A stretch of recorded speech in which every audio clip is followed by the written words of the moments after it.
I'm doing really good. Do you do you do you hear echo? Do you hear echo on my side? Okay, hear me good. Okay, good. Yes, sir. No problem, brother. That's fine. Hey, excited, man. Excited. Love to help people, especially trying to work come up in the MMA game, especially on the media side and the social media side. I know how sometimes hard that is, so I definitely love to help anybody that's willing to do it. So,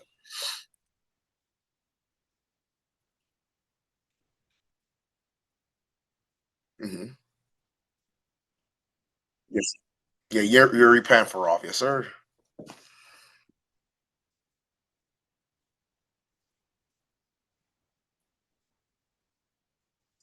Well, when I was fighting, I had to fight in Nashville on August 4th. That's right, August 4th of 2023. And when I fought on that day, we were speculating. We had already had talks with the matchmakers at the UFC management team and and we were trying to get on when I got to 5-0 in April when I beat this guy named Caleb Crump. Caleb Crump was a solid fighter, 5-3, had a solid background in jiu-jitsu, competed a lot at worlds, beat him, but UFC wanted me to get a finish before I got on. So I had beat him. I beat him by decision, had an opportunity to finish him, but that's just me continuing to improve in the game. And fought another opponent, LJ Porte. I finished him in the first round. And it was funny. We were trying to get the video stuff towards the matchmakers because they were in the a bunch of the matchmakers were in town in Nashville because the Nashville card. I forget who fought on that one. Courtney Sahagan and who he fought? Cheeto Vera actually. Yeah, about to fight for the title. Yeah. So they had fought in August and um getting ready for that, after getting done for that fight, I woke up that morning. We all were getting ready to leave.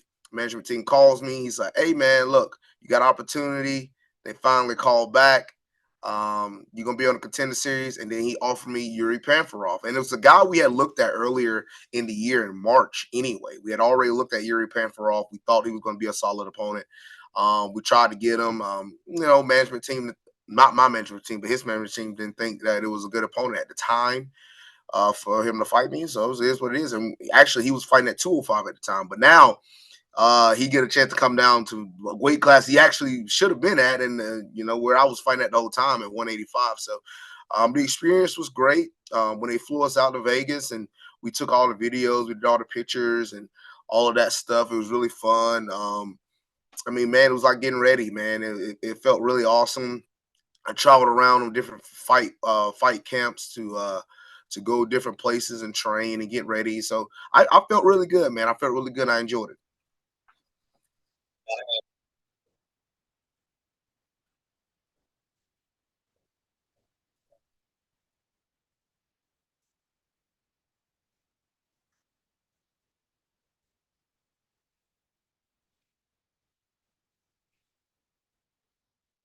Well, it's funny because everybody asked that, and um, to me, I'm like this. I think all pressure is pressure, regardless of what situation you're in. And for me personally, I have competed a lot on the high level, both in football and wrestling.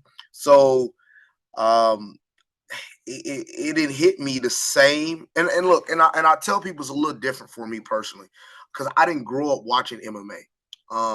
I didn't get into MMA until like 3 years ago. And when I get now, the thing is, anytime I divulge into anything, I get into it 100%. Like now, I mean, you ask me almost anything about MMA, I know it. Like I have watched so much MMA, old fights, a lot of strike fours, MMA. Heck, I watch Bellator, I watch PF, I watch everything. So I know about most regional fighters. Like I watch it all. So I knew obviously the significance of fighting in front of Dana and stuff, but I don't get that same pressure that I think most people say they would. Because actually, in my contender series fight, as crazy as it sounds, that's the first time I ever stepped in the cage and I wasn't nervous, and it scared me. It scared me because I was like, because most of the time, everybody gets nervous. Everybody does. Do not be fooled. Every fighter does, and I had some nerves uh, when we was going towards the building. Walking in the back of the UFC Apex, and we're getting ready, and then just out of nowhere, man.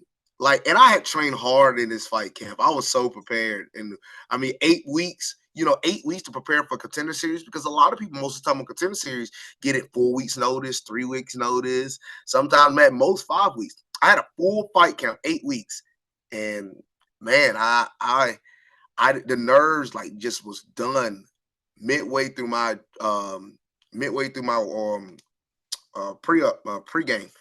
Midway through that when I'm back there, we're working out, and uh man, I just I was shocked, but it was almost like nerve wracking to me. And I was like, all right, man, come on, like get ready, like you gotta go, you gotta go, like, but it worked out eventually. I know I did start that first round a little slow, but it did work out in the end. So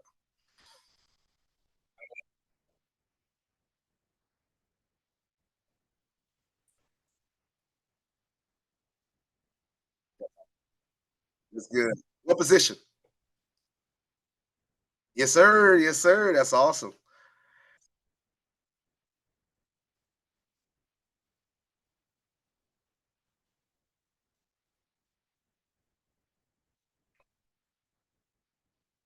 Well, for me in my situation, so I was playing at University of Tennessee at Chattanooga, Division One. At the time, I was the starting fullback. I had just made all conference, and then I switched over. They switched me over, got a new coaching staff. I have been playing defensive line all my life. I'm second all time in the state of Georgia in sacks for a single season, 23 and a half. Should have beat the record. The record's 24. I almost had it, but we lost on a Hail Mary. So, but we but I have always played defensive line. Coming back, I had got injured my knee, was out for a few months, basic ACL. And when I was trying to come back, then COVID hit. And when COVID hit, it extended how long I was going to be able to play football. And I'm a guy that does not just, I've always been this way. I don't like to not be active. Like, I have to fight. Like, I hate these waits, long waits in between fights, to be honest with you. Like, I'm almost like on a season. Like how you got a football schedule and you got a season, you got all these different games. I'm ready for the next one. I'm ready for the next one. I'm ready for the next one. But a lot of in fighting, you fight another 3 to 4 months, potentially, maybe two. You fight another 3 4 months. I don't like that. I like let's get it in. So and but football in that way was like fighting, and we had to wait. We couldn't play during that season, and even though it was during COVID time, I would sneak out of the dorm and I would go and start training MMA at Agogi Combatives right here at Agogi, and I would go and train. And I enjoyed it, man. I really did enjoy it. It was one of those experiences that I really loved.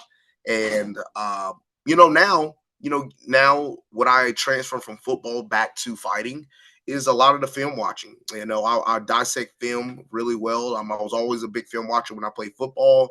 I do that a lot now in fighting, and I also work the workouts, training, and I work out a lot. I do a lot of good cardio. I mean, I get my cardio.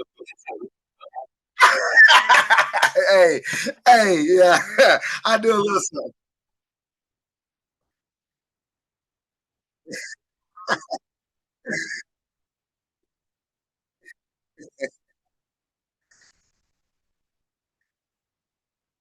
Oh man, dude, I know, man. People do not believe it. Heck, people always think I'm on steroids, and I'm like, look, I've been drug tested by NCAA, by USADA. You can go get the best of the best drug tests. I've never taken anything, and like, I don't like to take anything. I don't even take protein or any of the other stuff or none of that stuff. I don't like.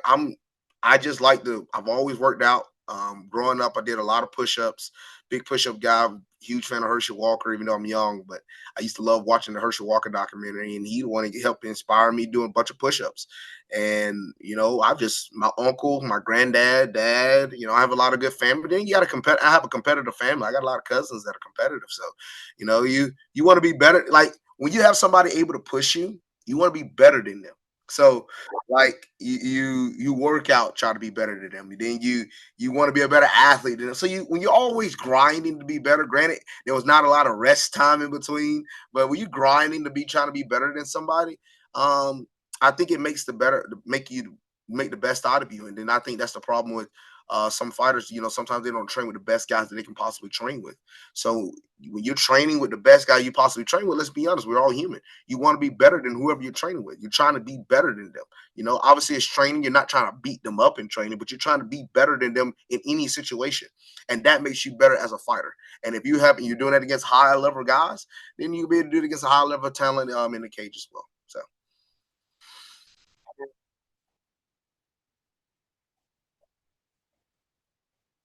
no, you're no, you're fine. Mhm.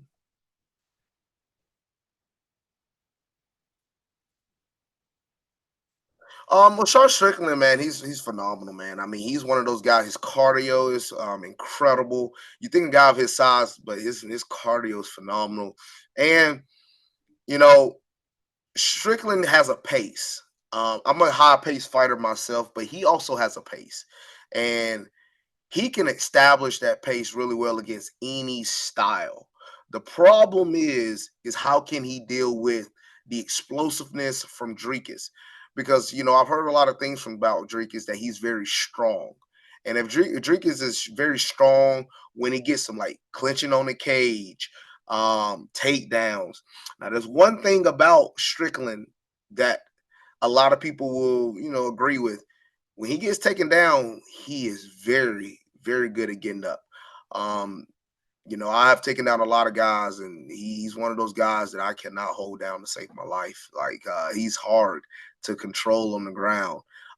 Strickland is dope, but one thing about Strickland, he's constant, he's active, he's not the fastest, he's not the cleanest, but it's active and it's weird, come from weird ankles. And I think Dricus, but Dricus also got a weird style. And that's another thing. Dricus also has a weird style. So that's hard to be able to factor and and figure it out as well. But I do believe that Dricus can he can do some things. It's gonna be interesting. I feel like if the fight ends early, it's probably gonna be in the favor of Dricus. I don't see Strickland ending him early unless he passes, like Magomedov did in that short Strickland fight. Unless he gasses early, that's how Sean Strickland's gonna beat him. But if Dricus, I think Dricus got solid cardio, especially once he got his nose fixed. So, I think if it fight ends early, I would lean Dricus, but I could see a 5 round decision by Sean Strickland, and it'll be an exciting fight. That's gonna be a fun fight. A lot of heated rivalry between them.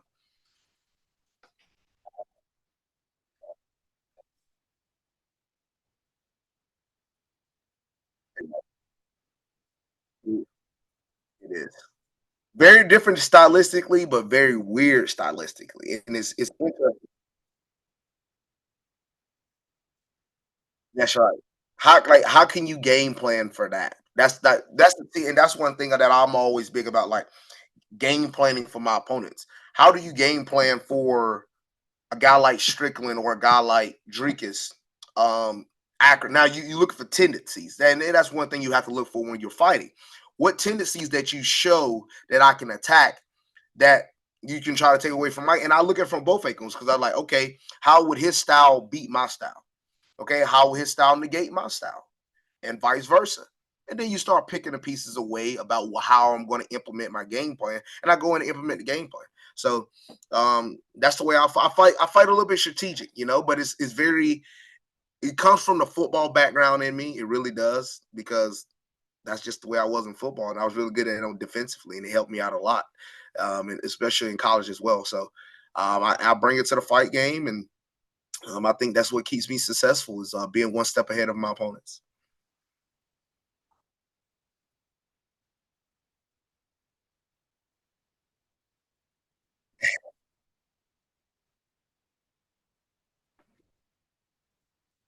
Mhm.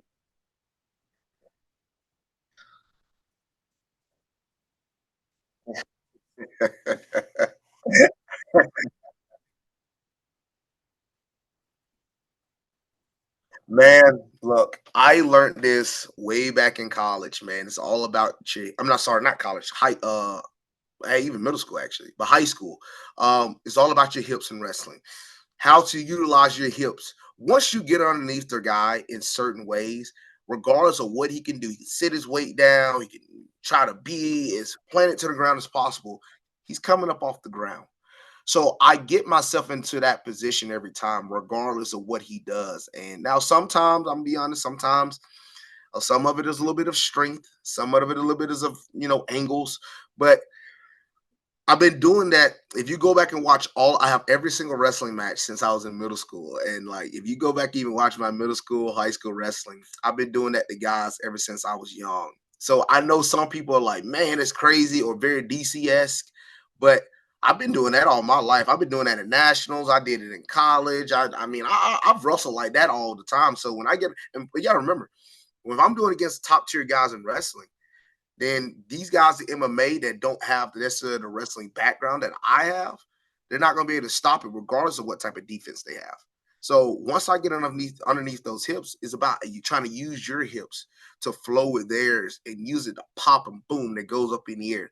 I don't use much energy when I'm lifting. I know some people be like, man, I've went with a lot of guys and some experienced guys ask me like, are you using a lot of energy? And I'm like, no, I'm not using no energy. Like the thing is, I mean, as you watch the fight, you'll see me. I can do it in round one. I can do it in round three. It doesn't matter. Right? I'm still lifting you and throwing you down regardless of the round. So it's not necessarily like, oh man, so it must not be energy taxing towards him, or his cardio must be pretty solid. So you have to. I can use that to my game plan and to myself. But yeah, it's something I've been doing for a long time, man.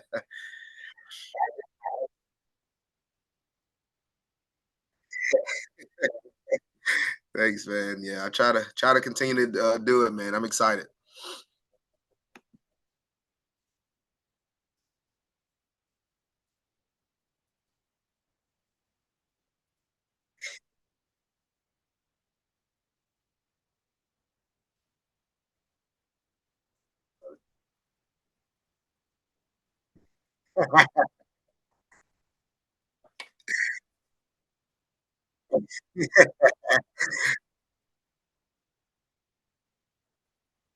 So first amateur fight, I actually was lead. I that day I left football practice. I had a football scrimmage. We had a football scrimmage because that was during COVID time, so we didn't know we was gonna have a season. So we had a bunch of scrimmages throughout that practice, but we had one game.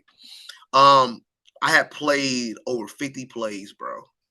Left that one actually after the 50 plays, Coach Wright made us run 10 100-yard sprints.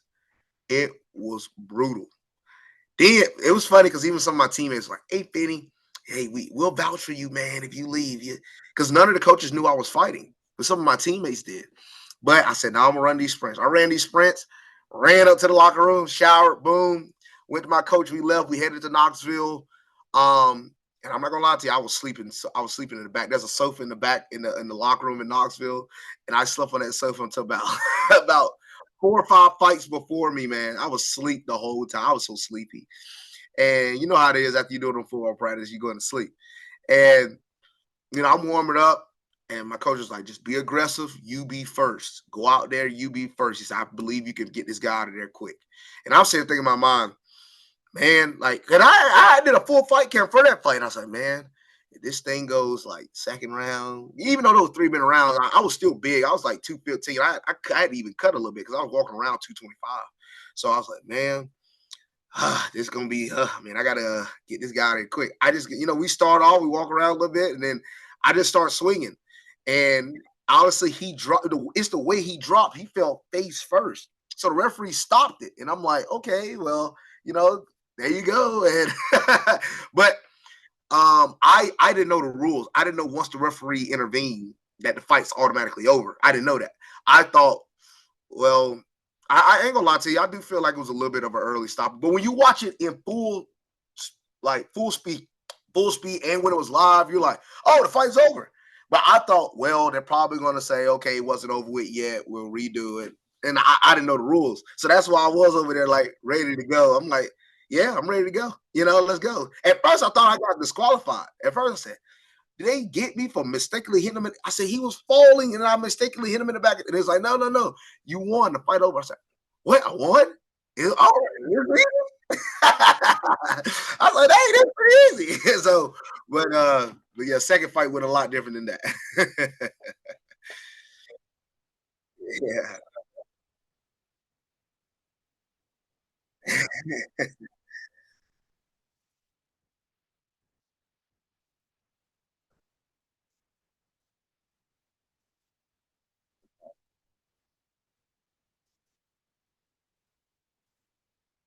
Mhm. Yeah. Mhm. Well, yeah, as an amateur, so I was a little bit of a I don't like to usually really, tout on myself, but I was a little bit of a highly uh rated prospect as an amateur because of college football, then because of my wrestling background. So it was pretty hard for me to find fights as an amateur. So you can see in my third amateur fight, I fought a guy named TK not third, fourth amateur fight, I fought a guy named TK Mattress, and he was 7-2. He had a lot of experience. And let's be, if you want to be frank, like Antonio 11 seconds. My second fight was my real fight against Tristan Scarborough.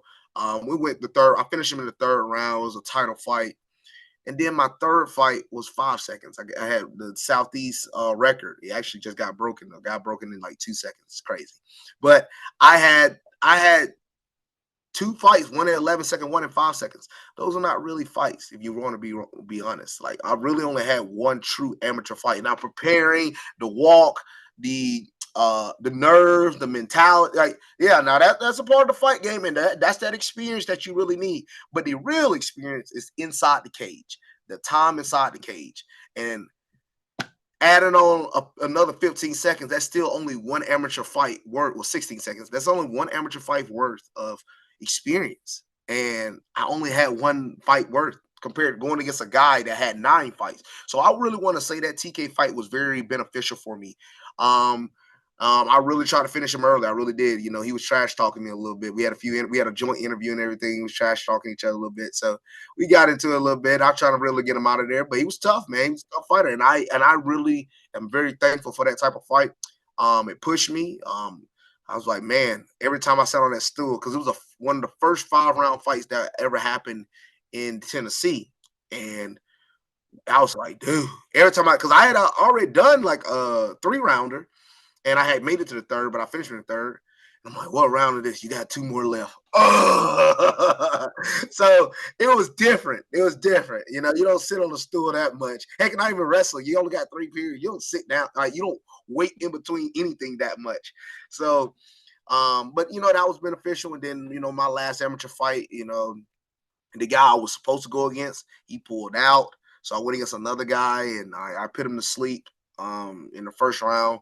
So I had won 2 titles. I was the light heavyweight champion and the middleweight champion. So I think it was about that time for me to go pro, man. And as my coach was talking, I had already been on the management. I was one of the very rare signees from first round management to be signed as an amateur. I got signed after 2-0 as an amateur. So, they were like, any matchup from this point on going to be pro style matchups if you can get them, because who's going to just fight you for free. So I turned pro literally after it was officially a year. It was officially a year. It was truly like right at 12 months, but yeah, officially a year of only being an amateur. And I do not have a lot of experience in this game. I really don't. I'll be honest with anybody. I've been a pro now, going on for 2 years. This is my third year as a pro, and I've equated a lot of success, so far, and we're going to continue to keep that road. It just it's a fast. This is a fast thing, man. This thing has been going by fast because I can still remember all the small details since my first amateur fight. The first amateur fight was only 3 years ago, so that's pretty short in the fight game, but to where I've gotten already on contender series, fighting a lot of high level pros, I'm blessed, man. I'm very thankful, and we're gonna keep it going, man. So thankful and blessed.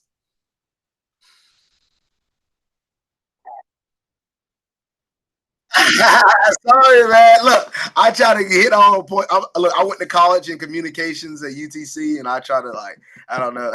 Maybe I need to shut up a little bit.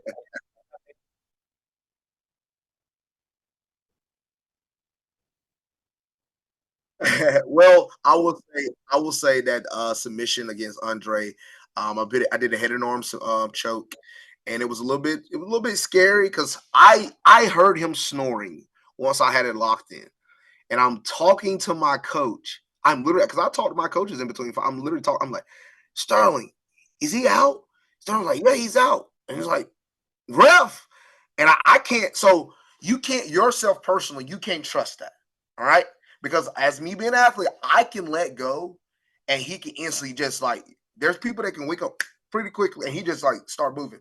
Now the length that I had it eventually, like okay, he was like sleeping, but I'm not just gonna let go. And the referee just standing there over us looking, bro. And I can hear people in the crowd. I hear my coach, let it go, ref. And then he's stuck. And he's like, stuck for a second. And he starts shaking. And they said he had a seizure. And it was talking about he woke up. He was saying like, is he the president or like where his lambs at? It was just a lot of weird questions. It was that was scary. And I was like, man, y'all got to do better than that, dude. Like the referee got to do a lot better than that. And sadly, he hasn't fought since then. So, you don't know how that affects a guy overall. To be on the brink of something like that. Because heck, to be honest, you hold a choke in that long. I think it was actually last year. It was pretty viral. The one that happened in Fury FC, like that person had, I think he had him in a guillotine. I think it was a guillotine, but he held it in. The guy was out. Everybody can tell because while he was in the guillotine, people are postured up. His body just was limp in the guillotine, and you're like, ref, like everybody that doing jujitsu, and it got so bad, even the coach jumped over the cage, threw the towel in, like get off, like because but that's why I would like for more referees to be better inside of training. Referees need to train so they can understand positions because guys that train understands when somebody is out. I feel like sometimes you can be a casual, you can tell when somebody's out. Like, like y'all come on, man.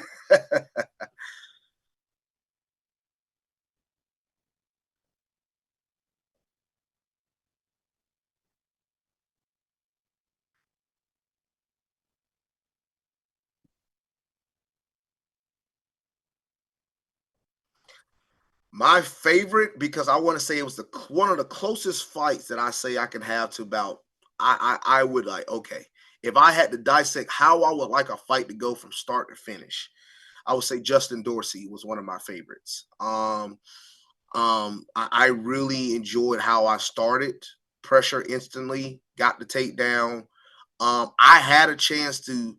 I'm very critical of myself. So like, yeah, I mean, I finished him in like 2 minutes or something, or under 2 minutes or something. I don't know, but like, I could have pushed for the finish a little bit quicker when there was certain positions that I could have went to a little faster, but I waited. I don't know why. But that's me continuing to learn. But I would say from start to finish of a fight, I would say I really love the Justin Dorsey. I would say one of the most beneficial for me would be Caleb Crump. Caleb Crump I did some things on the feet. I did some things on the ground. He was really good at defending a lot of those areas, even though he took me to decision. I really like that fight. One of the fights I hate the worst is the Jake Zog. Um, I just didn't. I never cared to fight a guy that was 1-12. I'm gonna be honest with you. I never cared to fight a guy like that.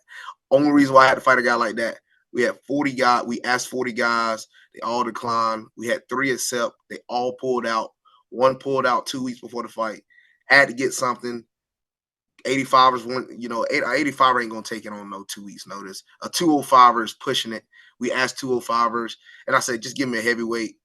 Only heavyweight, especially the money that was being offered. He was quick, yes.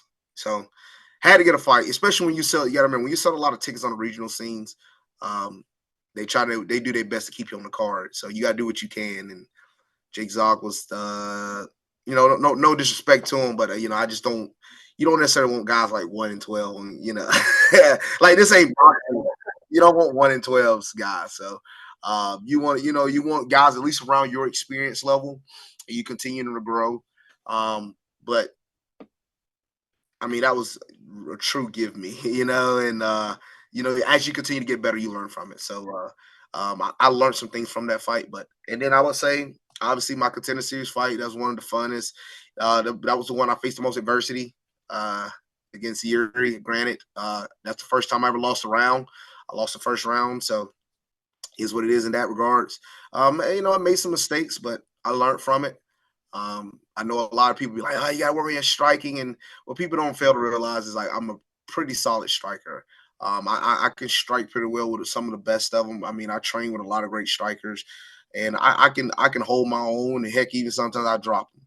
But the thing is like I'm continuing to learn with the wrestling background that I have.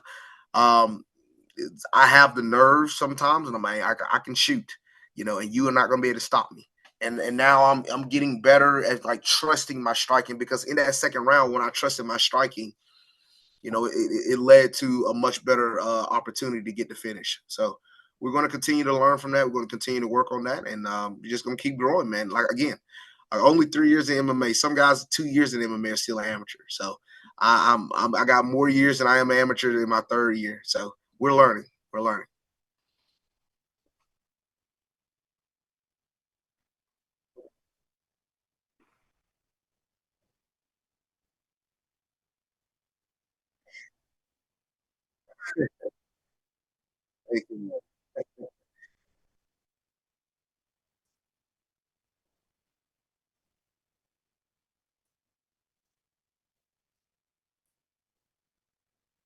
Interesting question. What 3 words? I would say explosive, um, gritty, and winner. And I'm gonna take that winner one a lot, pretty highly. Um, I've always been this way since I was a wrestler. I just and I'm going to continue. I feel like I'm always going to continue to be that way. I try my best. I work hard. I find ways to win, and finding a way to win is one of the main things that I feel like is big in MMA. There have been times in wrestling matches when I was young, I would be down 12-2 or 10-1. I would be going because I'll be young. I'll be a freshman going to get seniors and juniors, and I would come back and win those matches. And it would be a lot of grit. I'll be tired. I'll be like, man, but I said I'm not going to quit. I'm gonna find a way to win. And that hit me a little bit in that Yuri fight. Like anytime I sit on the stool and I think like, man, that was a close round, I automatically think it's a loss. Regardless if I don't ever want to be told that I won a round that I don't think I won. If it's neck and neck, it's a loss for me. If I barely edged it, it's a loss for me. I have to be 100% sure that I won that round, or I'm always going to think I'm down. So I always think I'm always fighting like I'm behind. And if you're always fighting like you're behind, you're going to always be ahead. And that's the way I like to think. So me fighting that way, it keeps me ahead. And that's just the type of mindset I like to have. Explosive, gritty. You're gonna be gritty. You're gonna be hard to put me out, man. You got to kill me to get me out of there. I really do believe that. You got to kill me, to get me out of there. So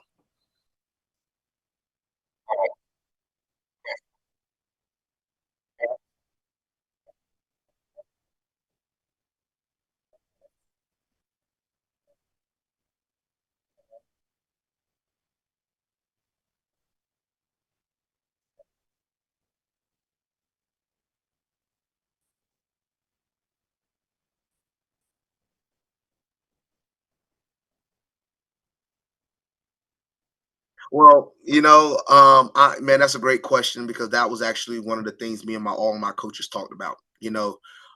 25 to 35, the 10-year plan in MMA, and this is the year we starting off with it. The 10-year plan. As crazy as it sounds, those first 3 years, in all honesty, there's like a preliminary for me. It was like, okay, those are your first 3 years. You did it. Now you hit 25. You don't hit your prime until you're 28, 29, all the way up to about 31, 32. All right. I haven't even got close to my prime yet. Now I'm at the point where I have a 10-year plan. And in 10 years, yes, I do see gold around my waist. In 10 years, yes, I see myself being one of the best and top MMA fighters on the planet. I'm currently already one of the best prospects on the planet. And, that's not currently signed to any big promotion. So I currently see myself as one of those guys that's definitely on the ranks, on the coming up. And, just continue to take my time. I'm continuing to get better. No reason to rush. This MMA game is not a long game, but you have to continue to keep fighting and keep finding ways to get better. And that's one of the main things I'm going to continue to keep doing. I'm going to continue to keep getting better. I'm going to continue to keep finding ways to be a better fighter and to implement myself as the best guy I could possibly be in my next fight. So um, I'm learning. We're all learning, and we're going to continue to keep growing. So I'm excited.